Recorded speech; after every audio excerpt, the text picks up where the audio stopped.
Electromagnetism.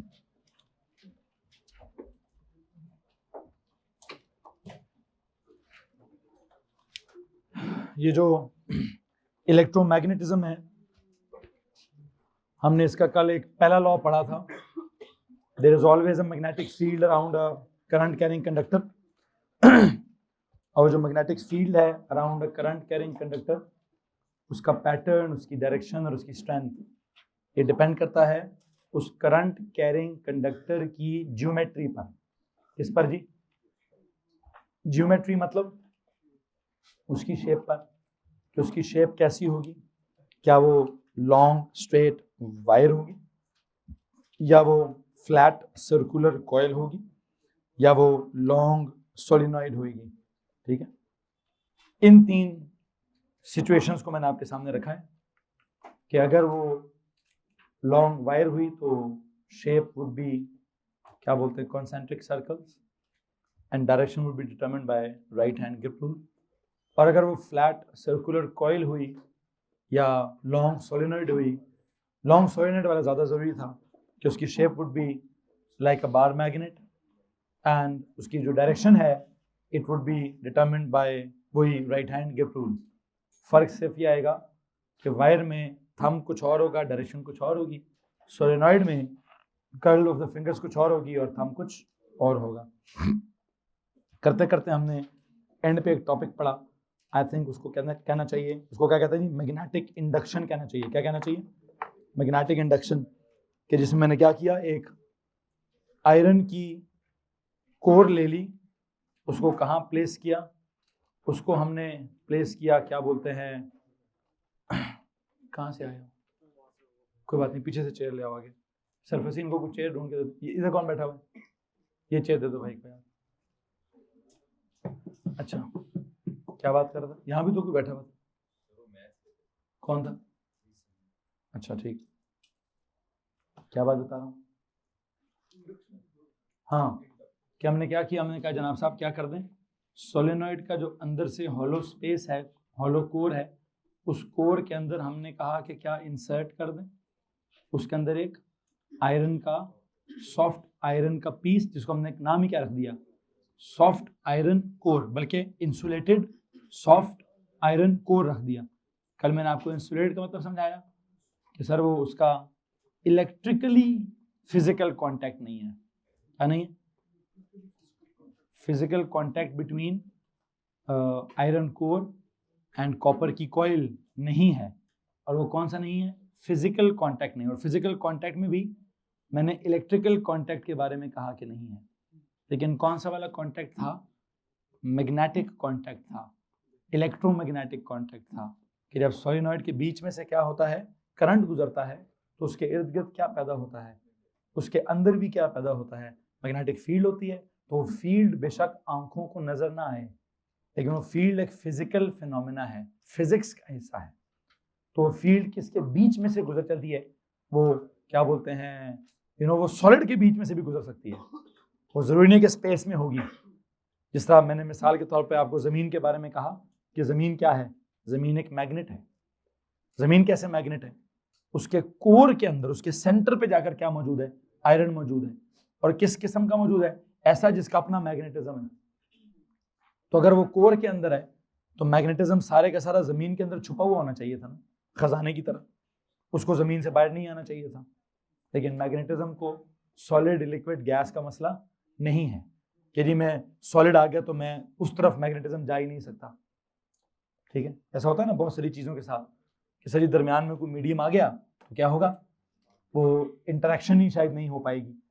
Magnetic interaction के लिए उसको कोई प्रॉब्लम नहीं है, वो ज़मीन के सेंटर से बाहर आसमान तक अगर वो मैग्नेटिक फील्ड आ सकती है, सारा सॉलिड क्रस्ट और कोर को काट के तो नहीं आई, फाड़ के भी नहीं आई, उसके बीच में से आई है, बस उसके बीच में से पास होकर आ गई है। तो कुछ वेव्स ऐसी होती हैं जिनको आपने पढ़ा है कि मीडियम की जरूरत होती है, कुछ वेव्स ऐसी होती हैं जिनको मीडियम की जरूरत, खैर इसको तो मैंने वेव कहा भी नहीं है, मैंने तो उसको फील्ड कहा है। तो फील्ड के साथ तो हमने कभी ये टॉपिक डेवलप ही नहीं किया कि उसको मीडियम की जरूरत है या मीडियम की जरूरत नहीं है। खैर वो परमिटिविटी ऑफ फ्री स्पेस क्या है, तो परमेबिलिटी ऑफ फ्री स्पेस क्या है, उसका ताल्लुक मीडियम के साथ कुछ ना कुछ है, लेकिन मैंने उसको क्या किया हुआ है, आउट ऑफ सिलेबस करके उससे जान छुड़ाई हुई है। बहरहाल क्या हुआ, हमने जब उसको बीच में हमने कहा मैग्नेटिक इंटरेक्शन तो है, और उस मैग्नेटिक इंटरेक्शन ने क्या किया, आयरन के अंदर मौजूद सारे एटम्स को, सारे एटॉमिक मैग्नेट्स को, सारी डोमेन्स ऑफ स्मॉल मैग्नेट्स को, अब आप तीनों में से कोई भी वर्ड इस्तेमाल कर सकते हैं, कौन कौन सा, एटॉमिक मैग्नेट्स को या डोमेन्स ऑफ स्मॉल मैग्नेट्स को क्या कर दिया, अलाइन कर दिया। अलाइन करके किस तरफ को डायरेक्ट कर दिया कि लाइन अगर ये साउथ से नॉर्थ की तरफ जा रही है तो अंदर वाले सारे ऐसे हो जाएंगे। जब सारे ऐसे हो जाएंगे, आयरन का पीस भी क्या हो गया, उसने कहा जी मेरा ये वाला एंड नॉर्थ बन गया, ये वाला एंड साउथ बन गया। और उसके साथ मैंने एंड में कोई जुमला लिखवाया होगा कि इस तरीके से क्या हुआ होगा, मैग्नेटिज्म में इजाफा हो गया होगा कि एक मैग्नेटिक फील्ड तो सोलेनॉइड की है और उसने बार मैग्नेट उसको आयरन को भी मैग्नेटाइज कर दिया है, तो उसकी भी एक मैग्नेटिक फील्ड आ जाएगी। तो दोनों की मैग्नेटिक फील्ड्स एक दूसरे में क्या होंगी, ऐड होंगी, और जब वो ऐड होंगी तो क्या होगा, आई थिंक मैग्नेटिक फील्ड की स्ट्रेंथ में इजाफा होगा। क्या इस बात में किसी को परेशानी है जी, एनीवन? सो ये हमारा टॉपिक मेरे ख्याल से मुकम्मल हुआ है। मैंने नोट्स इसके सारे जो भी आखिरी बात है मुकम्मल की होगी। लेमिनेट उसका क्या कहते हैं, अच्छा जी, इंसुलेटेड, इंसुलेट का मतलब भी सिखाया हुआ है, सॉफ्ट का मतलब भी सिखाया हुआ है, आयरन क्यों इस्तेमाल किए भी सिखाया हुआ है, कोर का मतलब क्या है वो भी सिखाया हुआ है, कोयल का मतलब क्या है वो भी सिखाया हुआ है। फील्ड है असल में किसकी, कोयल की, उसकी वजह से कौन मैग्नेटाइज हो गया, कोर मैग्नेटाइज हो गया। तो अब क्या है सर, कोर की भी फील्ड है तो क्या हुआ सर, दोनों की फील्ड है तो क्या हुआ सर, फील्ड ऐड हो गई है तो क्या हुआ सर जी, फील्ड स्ट्रांग हो गई है, मैग्नेटिज्म मैग्नेटिक फील्ड स्ट्रेंथन हो गई। यहाँ तक किसी को परेशानी है? यहाँ पे जाके मेरा पहला लॉ जो है वो कंप्लीट होता है। मैं इससे आगे अपने सेकंड लॉ की तरफ जाने की कोशिश करूंगा। आई थिंक आज बात करेंगे लॉज ऑफ इलेक्ट्रोमैग्नेटिज्म में सेकंड लॉ ऑफ इलेक्ट्रोमैग्नेटिज्म की। प्लीज हेडिंग दीजिए, second law of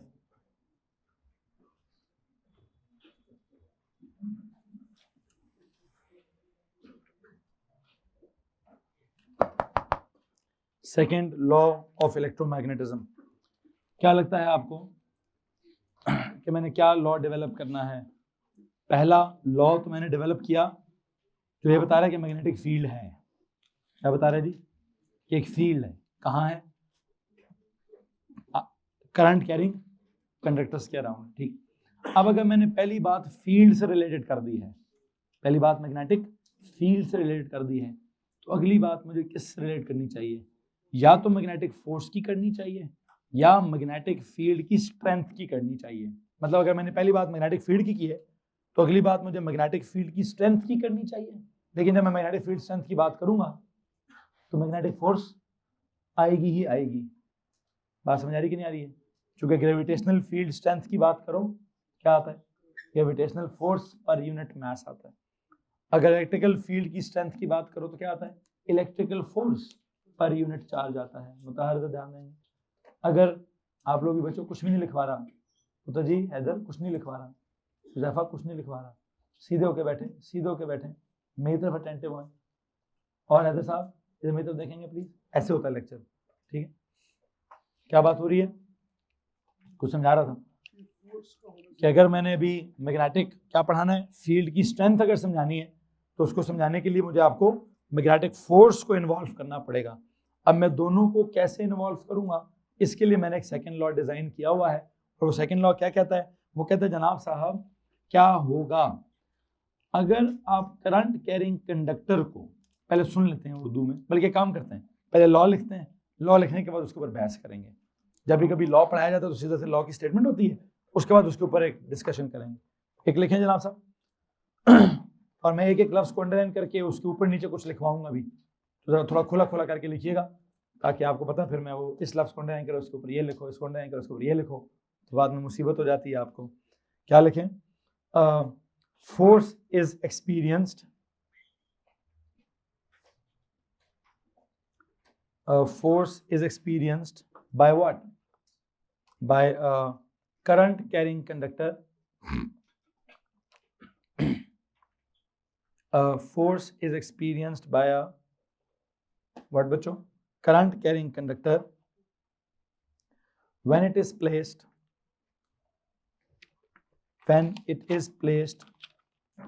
perpendicularly in an external magnetic field, लो जनाब साहब बैग हटा लो बेटा यहाँ से। क्या लिखा मैंने कहा a force is experienced by what? By a current carrying conductor when what? When it is placed perpendicularly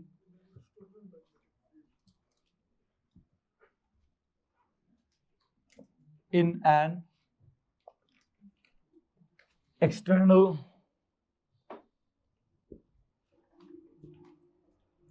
magnetic field। लो जनाब साहब आपकी इत्तला के लिए अर्ज़ है कि ये लॉ आपको ओ लेवल्स में भी पढ़ाया गया होगा। मुसीबत सिर्फ ओ लेवल में और एएस लेवल में मैंने पैटर्न काफ़ी हद तक ओ लेवल जैसा रखा हुआ है, लेकिन ओ लेवल वालों को ट्रू सेंस इसका किधर तक जाता है। अब हम इसका ट्रू सिर्फ जैसे होता है ना, वो मैकेनिक्स आपने पूरी पढ़ी है ना, एक दफ़ा आपने डिस्टेंस टाइम स्टार्ट किया होगा तो कहाँ तक गए हम, लीनियर मोशन का भी पूरे का पूरा काम किया, सर्कुलर मोशन का भी पूरे का पूरा काम किया, ऑसिलेटरी मोशन का भी पूरे का पूरा काम किया।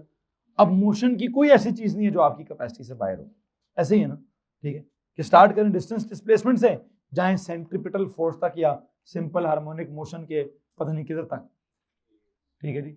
बहरहाल अभी क्या करना है, अभी भी हमने ऐसे ही करना है। स्टार्ट मैंने बिल्कुल बेसिक मैग्नेटिज्म से किया है और जाना चाहता हूं मैं जनरेटर के अंदर बिजली पैदा करने के कॉन्सेप्ट तक, ठीक है। और ये छोटा मोटा कॉन्सेप्ट नहीं होगा, ठीक है। इस कॉन्सेप्ट तक पहुंचने के लिए हमें अपनी बुनियादों पर बहुत ज़्यादा काम करना पड़ेगा। मैंने क्या रूल लिखवाया, पहला रूल मेरा क्या था, नहीं पहला वाला लॉ क्या था, अब जरा सीक्वेंस असल में ना सीक्वेंस मैटर्स अ लॉट, उस हिसाब से कहानी डेवलप होती है। अगर कोई कहानी को किसी को सुनाते हैं तो कहानी में सबसे इंपॉर्टेंट चीज़ क्या होती है, खैर वो कहानी किस सीक्वेंस में सुनाई जा रही है, ठीक है, तब कनेक्ट होता है सारा कुछ। तो यहाँ पर कहानी जो डेवलप करनी है मैंने इलेक्ट्रोमैग्नेटिज्म वाली, सबसे पहले क्या डेवलप किया है कि करंट कैरिंग कंडक्टर के इर्द गिर्द क्या होगा। लो जनाब साहब, तो सबसे पहला काम क्या है कि सर जी आप बात करते हैं किसकी, करंट कैरिंग कंडक्टर की, और फिर आप कहते हैं जब उसमें से करंट स्विच ऑन होता है तो उसके इर्द गिर्द क्या होता है, उसके इर्द गिर्द मैग्नेटिक फील्ड होती है। Okay done. अब अगला काम क्या पैदा हो रहा है, अगला काम पैदा हो रहा है सर अगर मैग्नेटिक फील्ड है तो दो बातें पैदा होंगी, उस फील्ड की स्ट्रेंथ क्या होगी पहली बात, दूसरी बात क्या होगी, उस फील्ड की अगर स्ट्रेंथ पता कैसे चलेगी, क्योंकि उस फील्ड के अंदर वो किसी और पर मैग्नेटिक फोर्स लगाएगा। क्या होगा, हमें अगला लफ्ज मैग्नेटिक फोर्स के साथ रिलेट करना है या मैग्नेटिक फील्ड की स्ट्रेंथ के साथ रिलेट करना है। और मैं कैसे रिलेट कर रहा हूं, मैंने क्या लॉ डिजाइन किया है कि अगर वो करंट कैरिंग कंडक्टर जिसके अपने भी इर्द गिर्द मैग्नेटिक फील्ड होती है, क्या होता है उसके अपने भी इर्द गिर्द एक, उसको आपने किधर रख दिया है, इन क्या एक्सटर्नल किसी और मैग्नेटिक फील्ड में रख दिया है। किसको, दोहरा बताइए किसको जनाब साहब, सबसे इंपॉर्टेंट चीज है करंट कैरिंग कंडक्टर। अगर मैं करंट कैरिंग कंडक्टर को अंडरलाइन करूं, मुझे बताएं मुझे इसके साथ क्या लिखना है। सबसे पहले करंट का सिंबल लिखता हूं आई। ये जो करंट कैरिंग कंडक्टर होता है वो ये होती क्या चीज है, इसका मैंने क्या नाम रख दिया है, कहने से इट्स एन इलेक्ट्रोमैग्नेट, कहने से इसका अपना एक इलेक्ट्रोमैग्नेटिज्म है कि जब इसका करंट आप ऑन करोगे तो उसके इर्द गिर्द क्या होगा, मैग्नेटिज्म होगा। तो करंट कैरिंग कंडक्टर के खुद के साथ एक लॉ नंबर 1 जुड़ा हुआ है। क्या जुड़ा हुआ है, what is that law, there is a magnetic field around a current carrying conductor. तो जब भी मेरे पास कहीं भी ये वाली फ्रेज आएगी, कौन सी, the moment you hear this current carrying conductor, उसी लम्हे आपने दिमाग में क्या चलाना है, there is a magnetic field around it. क्या करना है भाई, जब भी कभी को कहे ना, होता था बचपन में बच्चे के सामने को यार वायर में करंट है, तो वो करंट को सोचते ही तो भर उसके दिमाग में ही आता है कि सर जी करंट का मतलब ये होता है कि लगा तो बंदा गया, ठीक है। आपके दिमाग में करंट का मतलब क्या होना चाहिए कि जब भी आपके सामने कभी कोई लफ्ज बोले कि करंट कैरिंग कंडक्टर है, तो आपको पता होना चाहिए उसके इर्द गिर्द क्या है। सर उसके इर्द गिर्द एक मैग्नेटिक फील्ड है। This is a law, this is a proper law of electromagnetism, the first law of electromagnetism. There is always a magnetic field around a current carrying conductor. तो जब भी आप करंट कैरिंग कंडक्टर की बात करेंगे, symbol उसका आई है, और करंट कैरिंग कंडक्टर की वजह से क्या होगा, बेसिकली इट्स एन इलेक्ट्रोमैग्नेट। आप कहें कि सर जी वो तो आपने कहा था कि जब आप किसी सॉफ्ट आयरन कोर को कॉइल के अंदर रखेंगे तो वो इलेक्ट्रोमैग्नेट बनेगा। बेटा वो बने ना बने, कॉइल खुद एक मैग्नेट है। कब है, जब करंट है। तो करंट के लफ्ज आ गया इलेक्ट्रो, मैग्नेट के लफ्ज आ गया मैग्नेटिक। मैं क्या कहूँ, इलेक्ट्रोमैग्नेटिक ना कहूँ उसको, इलेक्ट्रोमैग्नेट नहीं है। और उसके साथ कौन सा लॉ जुड़ा है, फर्स्ट लॉ भी जुड़ा है। करंट कैरिंग कंडक्टर के साथ क्या जुड़ा है जी, करंट आ गया। करंट कैरिंग कंडक्टर के साथ क्या सीन है जी, एक फर्स्ट लॉ एसोसिएटेड है। ये तीन बातें आप किस वर्ड के साथ जाके लिखें, करंट कैरिंग कंडक्टर के साथ लिखें। सर जी एक करंट है, फिर वो इलेक्ट्रोमैग्नेट है, उसका एक लॉ है, जो भी है, ओके हो गया। अब हमने करना क्या है, अगर इस करंट कैरिंग कंडक्टर को किधर प्लेस किया, प्लेस्ड परपेंडिकुलरली। यानी जी ये परपेंडिकुलरली का कॉन्सेप्ट क्या है, can you please tell me. Perpendicularly का एंगल कितना होता है, थीटा इज इक्वल टू क्या होता है। अच्छा 90 डिग्री का कॉन्सेप्ट पहले कभी आया है एएस में, एएस में किसी इक्वेशन में 90 डिग्री का कॉन्सेप्ट है, टॉर्क में या मोमेंट में। एग्जैक्टली वर्क डन में क्या होता था, फोर्स और डिस्टेंस आपस में पैरेलल होने चाहिए थे वर्क डन में। मोमेंट में क्या होता था, फोर्स और डिस्टेंस आपस में परपेंडिकुलर होने चाहिए थे। अब सवाल पता है मेरा क्या है, वर्क के फॉर्मूले में एफडी के साथ क्या था, कॉस थीटा, और टॉर्क के फॉर्मूले में, मोमेंट के फॉर्मूले में डी के साथ क्या था, साइन थीटा। इसका मतलब जब भी कभी कोई परपेंडिकुलर की सिचुएशन होगी तो मुझे लगता है कि क्या जिक्र किया जाएगा, वहां पे साइन थीटा का सीन होगा, क्योंकि साइन ऑफ 90 क्या होता है, व्हाट इज साइन 90, 1 इज क्या, मैक्सिमम। और अगर मैं यहाँ कॉस थीटा की बात करूं तो कॉस ऑफ 90 क्या होता है, 0, 0 क्या है फिर। तो वो तो कहता है कि जनाब साहब परपेंडिकुलरली रखोगे तो फोर्स लगेगी, तो अगर वो परपेंडिकुलरली रखने से फोर्स लगेगी तो पैरेलल रखने से क्या होगा, फोर्स नहीं लगेगी। तो अगर परपेंडिकुलर लगने से फोर्स लग रही है तो हाँ में आंसर है कि ना में आंसर है। वो जो आपका कंप्यूटर होता है, कंप्यूटर में जो आपका बाइनरी होता है, बाइनरी में आपका क्या होता है, 1 और 1 क्या होता है, ऑन है, 0 क्या है, ऑफ है, 1 क्या है, हाँ है, तो 0 क्या है, ना है, 1 क्या है, मैक्स है, तो 0 क्या है, मिनिमम है। तो इस सिचुएशन में हाँ है कि ना है, हाँ है, तो जनाब साहब मुबारक हो, ठीक है, हाँ ठीक है जनाब साहब। सो ये जो हाँ है, इस हाँ का मतलब 90 डिग्री के केस में हाँ का मतलब है साइन थीटा। 90 डिग्री के केस में कोई हाँ हो रही हो या ऑन हो रहा हो या क्या बोलते हैं फिनोमेना मैक्सिमम हो, तो मैथ्स में उसको क्या कहते हैं, मैथ्स में उसको साइन थीटा कहते हैं। पैरेलल के केस में अगर कोई चीज मैक्सिमम हो तो उसके चक्कर में मैथ्स कौन सी आती है, कॉस थीटा आती है। पता नहीं मैंने कैसे समझाया है, उम्मीद करता हूँ आपको समझ आ गया होगा कि जनाब साहब क्या हो रहा है कि सुने सुने गौर से मेरी बात सुने, परपेंडिकुलर के लफ्ज में क्या कमाल है, एंगल का मतलब है 90। आपको पता है एंगल इक्वेशनों में नहीं होता, इक्वेशनों में या साइन ऑफ एंगल होता है या कॉज ऑफ एंगल होता है। तो अगर प्लेस परपेंडिकुलरली करने से मैं कहूं कि फोर्स मैक्सिमम होगी, तो इसका मतलब है एंगल के साथ उस फोर्स का ताल्लुक क्या होगा, साइन वाला होगा, क्योंकि साइन ऑफ थीटा के केस में जवाब 1 होता है। अगर कॉज ऑफ 90 होगा तो जवाब, तो फिर तो फोर्स होगी ही नहीं, फिर तो जवाब फोर्स का 0। अच्छा ओके, यहां से आगे चलते हैं। जब आपने करंट कैरिंग कंडक्टर को जिस किधर रखा है जी, placed in an external magnetic field. लो जी, ये जो एक्सटर्नल मैग्नेटिक फील्ड है इसका सीन क्या है, एक तो करंट कैरिंग कंडक्टर खुद भी क्या है, खुद भी एक मैग्नेट है, उसके अंदर अपना एक मैग्नेटिज्म है, वो मैग्नेटिज्म और एक्सटर्नल मैग्नेटिक फील्ड, मिसाल के तौर पर पता मैं एक्सटर्नल क्या लूंगा, एक तरफ बार मैग्नेट का नॉर्थ पोल, दूसरी तरफ बार मैग्नेट का साउथ पोल, उनके दरमियान में क्या होगा, उनके दरमियान में parallel equally spaced uniform strong magnetic field होगी कि नहीं होगी, पढ़ी है कि नहीं पढ़ी है, कि अगर एक तरफ क्या रख दें, बार मैग्नेट का नॉर्थ पोल रख दें, उसके सामने बार मैग्नेट का साउथ पोल रख दें, तो दरमियान की स्पेस में क्या होगा, जैसे नहीं वो parallel oppositely charge parallel plate के बीच में फील्ड होती थी, उसी तरह का आप यही काम करें, आप इस दीवार को नॉर्थ बनाते हैं, उस दीवार को साउथ बनाते हो, तो बीच में क्या होगा, नॉर्थ से लाइनें, तो ये एक्सटर्नल मैग्नेटिक फील्ड आ गई। इस एक्सटर्नल मैग्नेटिक फील्ड में अगर मैंने क्या किया, अगर मैंने क्या बोलते हैं वायर प्लेस कर दी, कौन सी, करंट कैरिंग कंडक्टर प्लेस कर दिया, तो लॉ क्या कहता है, क्या होगा सर जी, फोर्स लगेगी, क्या लगेगी जनाब साहब, फोर्स लगेगी। फोर्स का मैं सिंबल देता हूं एफ, लेकिन मुझे बताएं फोर्स की नेचर क्या होगी, ग्रेविटेशनल फोर्स लगेगी, इलेक्ट्रिकल फोर्स लगेगी, कौन सी, अच्छा उसको मैग्नेटिक फोर्स कहूं कि इलेक्ट्रोमैग्नेटिक फोर्स कहूं, आई थिंक चैप्टर का नाम इलेक्ट्रोमैग्नेटिज्म है, तो फोर्स का नाम भी क्या होना चाहिए, इलेक्ट्रोमैग्नेटिक फोर्स। क्या नाम रखिए, नेचर क्या होगी, इलेक्ट्रोमैग्नेटिक फोर्स, बल्कि इलेक्ट्रोमैग्नेटिक इन नेचर।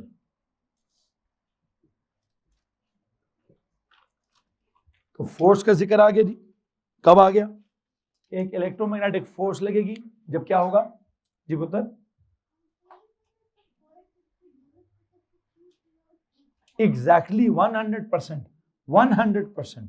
क्यों उन्होंने कहा सर क्या हम ये कहें, क्या हम ये समझें कि करंट कैरिंग कंडक्टर की जो अपनी मैग्नेटिक फील्ड है और एक्सटर्नल मैग्नेटिक फील्ड वाली जो फील्ड है, उन दोनों ने आपस में इंटरैक्ट किया है, एग्जैक्टली यही तो मेरा अगला जुमला था कि उन दोनों ने आपस में क्या किया, इंटरैक्ट किए, और उस इंटरैक्शन के नतीजे में क्या हुआ है, हाँ उसके नतीजे में अल्टीमेटली एक फोर्स अप्लाई हुई है। अब फोर्स मतलब इंटरैक्ट हुआ कैसे है, फोर्स अप्लाई कैसे हुई है, इसको समझना कैसे है, इसके लिए क्या करेंगे जनाब साहब, आई थिंक मैं इसके लिए आपको आगे एक पूरी कहानी डेवलप करवा के समझाने की कोशिश करूंगा कि मुझे क्या क्या करना है, क्या क्या नहीं करना। मैंने फोर्स का लफ्ज समझा दिया, मैंने करंट कैरिंग कंडक्टर का वर्ड समझा दिया, मैंने परपेंडिकुलर का मतलब समझा दिया, और ये जो एक्सटर्नल मैग्नेटिक फील्ड है, एक्सटर्नल मैग्नेटिक फील्ड के साथ मुझे क्या लिखना चाहिए, आई थिंक अगर मैं कहूं कि मेरी एक्सटर्नल मैग्नेटिक फील्ड किस तरह की है, बार मैग्नेट्स लेता हूं, कैसी एक्सटर्नल मैग्नेटिक फील्ड, जो कि किसके दरमियान होती है, between opposite poles of two bar magnets.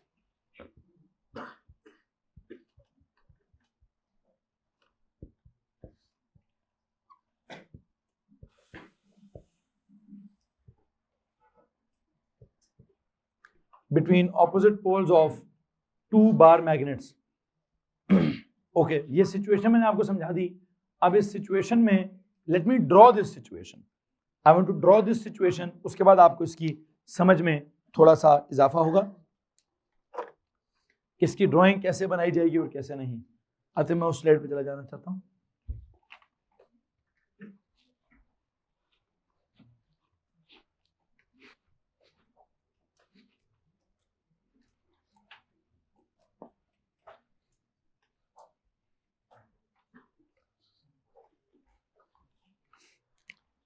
Suppose करते हैं एक बार मैग्नेट इधर है, एक बार मैग्नेट इधर है, इनके दरमियान में बातें नहीं करें please. I hope you know कि इनके दरमियान में क्या होगा,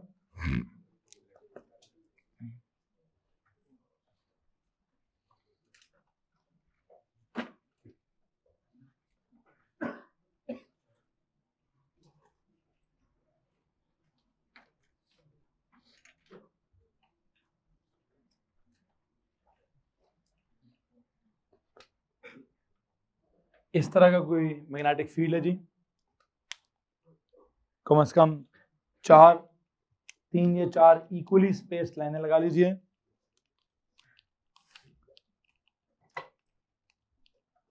अच्छा, अब मैं अगर इस फील्ड में, ये एक्सटर्नल मैग्नेटिक फील्ड आ गई ना, इसमें किसी को प्रॉब्लम है?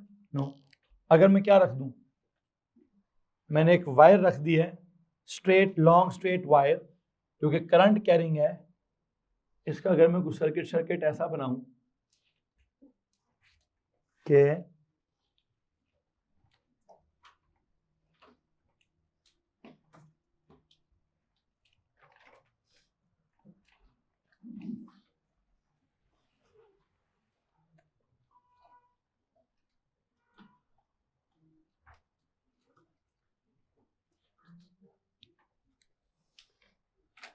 अब ड्राइंग का प्लेन कौन सा है, तो किस एक्सिस में क्या है क्या नहीं है, बाकी सारी ड्राइंग नहीं समझाऊंगा, मैं सिर्फ इस पोर्शन की ड्राइंग समझाऊंगा। ठीक है जी। इस पोर्शन में I believe this is some portion यहां से लेकर यहां तक, विच इज क्या, जरा सुनिए गौर से। This circuit, if this circuit is switched on, a current will travel through this.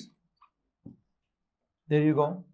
ये करंट जा रहा है जी, और करंट की डायरेक्शन को मुझे क्या कर लेना चाहिए, ग्रीन कलर से।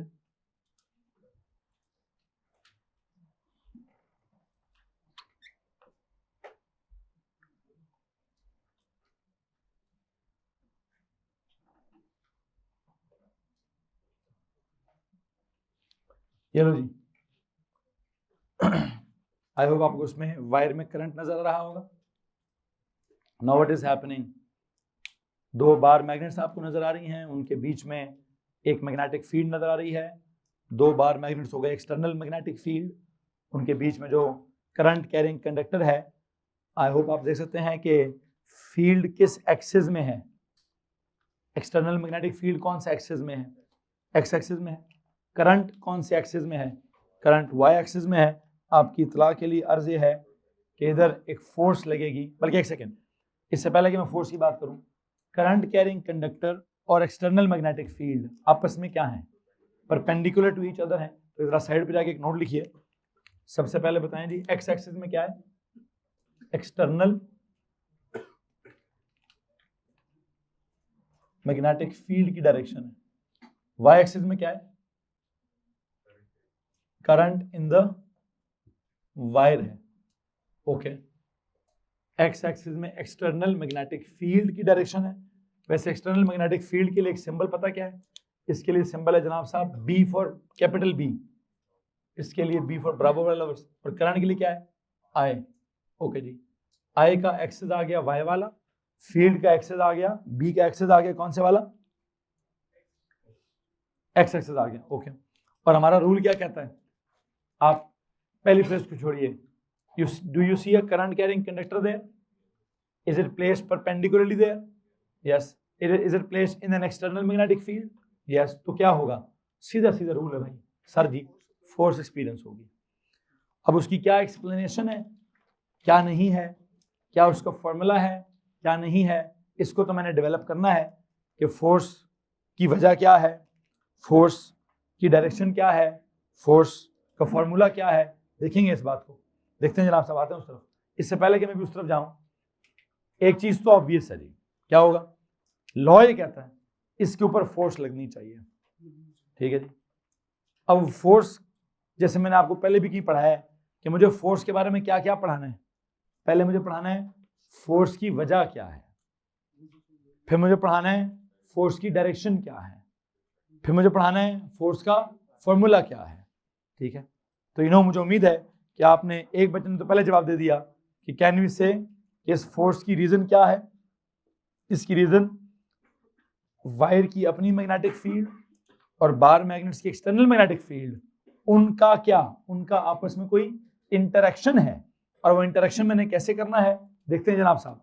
एक काम करिए, इस ड्राइंग के नीचे फोर्स की क्या डायरेक्शन में भी नहीं ड्रॉ कर रहा, फोर्स की क्या डायरेक्शन में वो ड्रॉ नहीं कर रहा, मैं बस चाहता हूं आप इसके नीचे 3 बातें लिख दीजिए, 3 कॉलम्स बनेंगे जनाब साहब। पहले रीजन फॉर दिस फोर्स, फिर direction of this force, and फिर क्या, reason for this force, direction of this force, formula of this force. Hello जी, सबसे पहले रीजन फॉर दिस फोर्स की तरफ आते हैं जी. रीजन फॉर दिस फोर्स में क्या लिखूं जनाब साहब? वही कि there is an interaction between, क्या देखिए जी, रीजन के अंदर क्या लिखे? There is an interaction between तीन कॉलम्स को हम कैरी करेंगे. पहले कॉलम का नाम क्या रखा मैंने? Reason for this force. क्या जवाब दे रहा हूं? There is an interaction between क्या? Between the external magnetic field, there is an interaction between the external magnetic field and the magnetic field of the current carrying conductor, and the magnetic field of the current carrying conductor.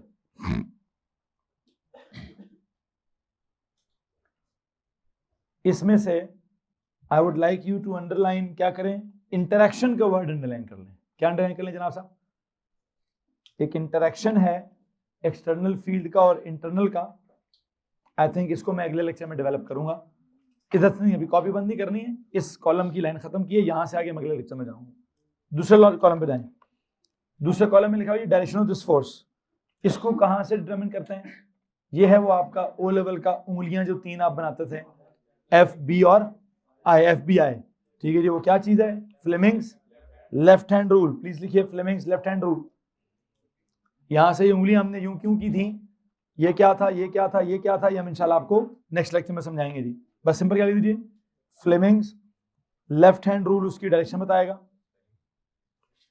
Fleming की spelling है ZAHEER. वो पही Fleming F से start होता है, lemming LEMMING, Fleming.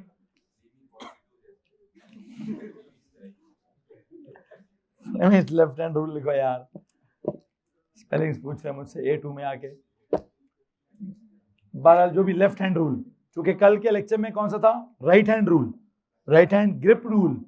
ये वाला grip rule नहीं है, ये क्या बस का सीधा सी नाम है फ्लेमिंग्स लेफ्ट हैंड रूल. साइंसदान का नाम है फ्लेमिंग. खैर तीसरी तरफ जाएं जी. फॉर्मूला क्या है? Formula for this force is F is equal to BIL sine theta.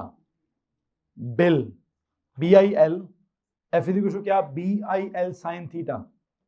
F is equal to BIL sine theta. B क्या है? एक्सटर्नल मैग्नेटिक फील्ड की स्ट्रेंथ. I क्या है? Current in the wire. L क्या है? Length of the wire. Sine theta क्या है? Angle between the wire and the field. खैर बहरहाल ये मैंने बात तो मुकम्मल कर दी है, लेकिन मैं इन तीनों चीजों को डिटेल्ड एक्सप्लेनेशन में जाऊंगा आई थिंक इन द कल वाला लेक्चर.